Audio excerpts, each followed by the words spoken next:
Friends, नमस्कार। कैसे हैं आप सभी। एक बार फिर से स्वागत है आप सभी का इस वीडियो में। तो फ्रेंड्स, आज की इस वीडियो में हम पढ़ेंगे राजस्थान जीके का एक मोस्ट इम्पॉर्टेंट टॉपिक, और वो मोस्ट इम्पॉर्टेंट टॉपिक है हमारा राजस्थान की नदियाँ, द रिवर ऑफ राजस्थान। ठीक है, राजस्थान की नदियों के बारे में हम पढ़ने जा रहे हैं। तो उसमें आपको मैं इस वीडियो में बताऊँगा बंगाल की खाड़ी की ओर जाने वाली नदियाँ। या दोस्तों, बंगाल की खाड़ी की ओर जाने वाली नदियाँ कौन कौन सी हैं, और उनको याद करने की एक शॉर्ट ट्रिक भी बताऊंगा, जिससे वो आपको आसानी से याद रह जाएंगी। तो ज़्यादा समय नहीं लेते हुए आज का ये वीडियो शुरू करते हैं।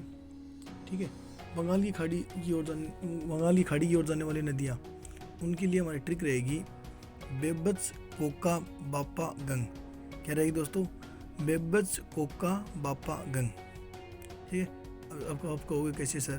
तो हम बात करेंगे बे से, हम बात करेंगे बेडस नदी की, और बै से हम करेंगे बनास नदी की।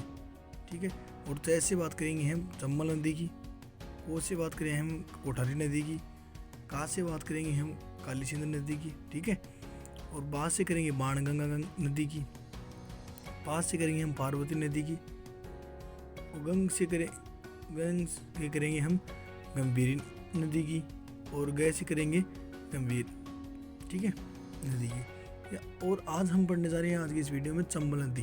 ठीक है, आज हम पढ़ेंगे चंबल नदी। चंबल नदी का उद्गम स्थल, उसकी लंबाई, राजस्थान में कितनी लंबाई है उसकी, उस पर बने बांध, वो सब हम इस वीडियो में, आज की इस वीडियो में हम देखेंगे। ठीक है, तो चंबल नदी के बारे में आज की इस वीडियो में चर्चा करेंगे। वैसे मैंने आपको बंगाल की खाड़ी की ओर जाने वाली नदियों का एक शॉर्ट ट्रिक बता दी है। इस शॉर्ट ट्रिक से आप उम्मीद करूँगा कभी ये नहीं बोलोगे कि बंगाली खाड़ी की ओर जाने वाली राजस्थान की नदियाँ कौन कौन सी है। ठीक है, ये आपको आसानी से याद रह जाएगा। अब आज राजस्थान की नदियों में एक इंपॉर्टेंट नदी है चंबल नदी। वह नदी इस वीडियो में हम पढ़ रहे हैं। तो सबसे पहले मैं बात कर लूँ चंबल नदी के उद्गम स्थल की। तो चंबल नदी का उद्गम स्थल कहाँ है? महू जाना पाव की पहाड़ियाँ, जो कहाँ स्थित है? MP में। कहाँ स्थित है? महू जाना पाव की पहाड़ियाँ MP में। MP से अगर बात करें तो हम क्या होगा? MP के आप सभी जानते हैं मध्य प्रदेश। ठीक है, चंबल नदी राजस्थान में चौरासीगढ़ कहाँ है? मंदसौर MP। कहाँ है? मंदसौर MP में है। ठीक है, से चित्तौड़ में प्रवेश करती है। चंबल नदी राजस्थान में चौरासीगढ़ मंदसौर से चित्तौड़ में प्रवेश करती है। कहाँ से प्रवेश करती है? चित्तौड़ से, मंदसौर से चित्तौड़ में प्रवेश करती है। ठीक है, चंबल नदी चित्तौड़गढ़ के बाद क्रमशः कोटा, बूंदी, सवाई माधोपुर, करौली और धौलपुर जिलों में बहने के बाद राजस्थान से बाहर निकल जाती है। क्या है कि दोस्तों, ये चंबल नदी है ना, ये मंदसौर जो चौरासीगढ़ है वहाँ से निकल कर चित्तौड़गढ़ में प्रवेश करती है। और उसके प्रवेश करने के बाद ये कहाँ पर, फिर राजस्थान में कहाँ प्रवेश करती है?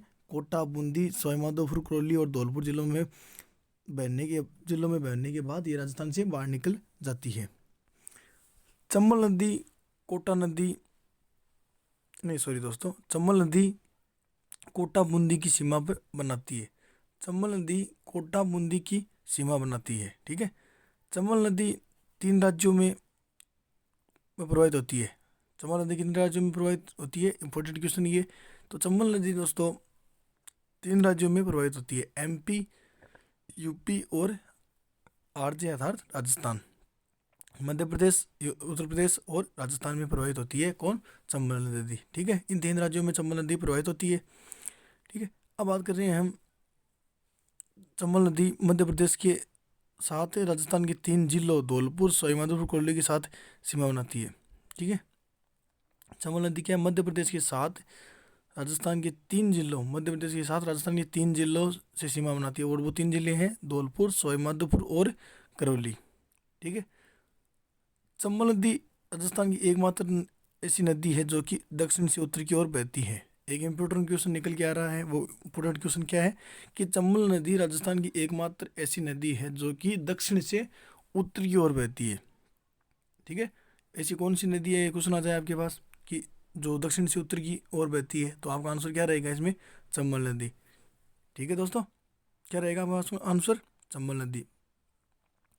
फिर हम बात कर रहे हैं चंबल नदी उत्तर प्रदेश के इटावा जिले के मुरादगंज नामक स्थान पर यमुना नदी में विलुप्त हो जाती है। तो आपका ये भी क्वेश्चन पूछा जा सकता है कि चंबल नदी कहाँ विलुप्त होती है। तो चंबल नदी क्या है, उत्तर प्रदेश के इटावा जिले के मुरादगंज नामक स्थान पर यमुना नदी में विलुप्त हो जाती है। ठीक है। चंबल नदी पर चित्तौड़गढ़ जिले में भैंसरोडगढ़ नामक स्थान पर चूलिया जलप्रपात स्थित है। यहाँ बामनी नदी आकर इसमें मिलती है। चंबल नदी है जो चित्तौड़गढ़ जिले में भैंसरोडगढ़ नामक स्थान पर एक चूलिया जलप्रपात स्थित है। क्या है? चूलिया जलप्रपात स्थित है। यहाँ बामनी नदी का जाकर इसमें मिलती है। चंबल नदी के उपनाम क्या है, ये भी आपसे प्रश्न पूछा सकता है। आपको ऑप्शन दिए जाएं और उसमें एक अलग ऑप्शन दिया जाएगा। ठीक है। उसमें आपको पूछेंगे कि चंबल नदी का उपनाम है। ठीक है। तो आपको क्या पढ़ना है इसमें। ठीक है। वो आपको इसमें देखना है। ठीक है। चंबल नदी के उपनाम क्या क्या है। इसका नाम है श्रवणवती, कामधेनु, बारामासी। चंबल नदी के अलावा माही नदी को भी बारामासी नदी कहा जाता है। ऐसी कौन सी नदी है जिसे बारामासी नदी कहा जाता है? तो चंबल और माही नदी को। ठीक है। और चंबल नदी का उपनाम ने आपने देख लिया है। श्रवणवती और कामधेनु की और बारामासी इसके क्या है, उपनाम है। ठीक है। अब बात कर रहे हैं चंबल नदी की सहायक नदियाँ कौन सी है। ठीक है। चंबल नदी की सहायक नदियाँ हैं काली सिंध, कुराल, मेज, बनास, बामणी, पार्वती। ठीक है। कौन सी है इनकी सहायक नदियाँ? काली सिंध, कुराल, मेज, बनास, बामणी और पार्वती। और इनको याद करने की एक शॉर्ट ट्रिक भी है। क्या है? काका में बाबा मापा, काका में बाबा मापा। ठीक है। इस ट्रिक से आप कैसे याद रखोगे? का से काली सिंध, फिर ये जो क्या है इससे करेंगे हम कुराल, मेज से करेंगे मेज। ठीक है। बा से जो दिया है इसमें वैसे हम करेंगे बनास, फिर बा से करेंगे बामणी नदी। ठीक है। और पास से करेंगे हम पार्वती नदी। ठीक है। इनको याद करने की भी ट्रिक होगी, कहीं कन्फ्यूज़न नहीं हो आपको, इसलिए ये ट्रिक आपके सामने। ठीक है।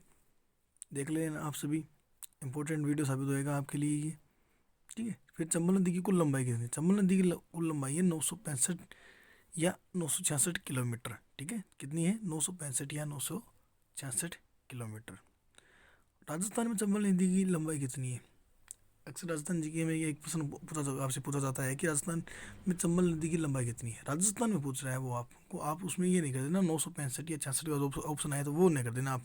ठीक है।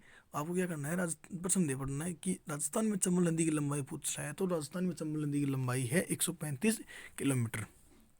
राजस्थान की सबसे लंबी नदी कौन सी है?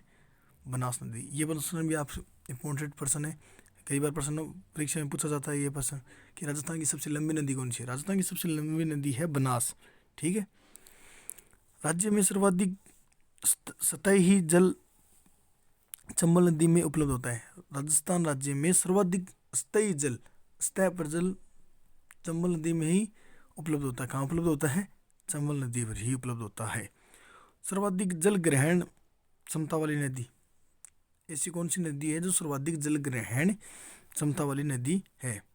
तो आपका आंसर क्या है, क्या रहेगा आपका आंसर? बनास नदी। ठीक है। अब हम बात करें चंबल नदी पर बनाए गए बांध। चंबल नदी पर कौन कौन से बांध बनाए गए और वो कहाँ स्थित है वो भी हम देख रहे हैं। ठीक है। चंबल नदी पर 4 बांध बनाए गए हैं। पहला चंबल नदी पर बांध बनाया गया है गांधी सागर बांध, जो कहाँ स्थित है? मंदसौर जिला, और ये कहाँ पर स्थित है? MP। कहाँ है? MP में। गांधी सागर बांध है, मंदसौर जिला और MP में स्थित है। फिर बांध का नाम दिया दूसरा है राणा प्रताप सागर बांध, ये कहाँ पर है? चित्तौड़गढ़ में। कहाँ पर? वहाँ है चित्तौड़गढ़ में। फिर तीसरा बांध है जवाहर सागर बांध, ये कहाँ स्थित है? कोटा। ये कहाँ स्थित है? कोटा, बूंदी सीमा पर। इसे पिकअप बांध भी कहा जाता है। जवाहर सागर बांध को दूसरा नाम क्या लिया जाता है? पिकअप बांध भी कहा जाता है। अगर आपके प्रश्न पूछा जाए कि पिकअप बांध कहाँ स्थित है, ये किस नदी पर स्थित है, तो आपका आंसर क्या रहेगा? चंबल नदी पर। फिर आप चौथा बांध है इसमें जो बना हुआ है वह है कोटा बैराज। कोटा बैराज कहाँ स्थित है? कोटा। ठीक है। ये किस लिए है? सिंचाई के लिए। कोटा से आप ध्यान रख लेना, कोटा से कोटा, अर्थात कोटा बैराज कहाँ स्थित है? कोटा। और ये किस लिए है? सिंचाई के लिए। ठीक है। उम्मीद करता हूँ दोस्तों ये वीडियो आपको बहुत पसंद आया होगा। अगर वीडियो अच्छा लगे तो लाइक, शेयर एंड कमेंट ज़रूर करें। साथ ही साथ चैनल को सब्सक्राइब भी कर लें, जिससे आने वाली वीडियो को नोटिफिकेशन आपको समय पर मिलते रहें। Thank you. मिलते हैं अगले वीडियो में। धन्यवाद।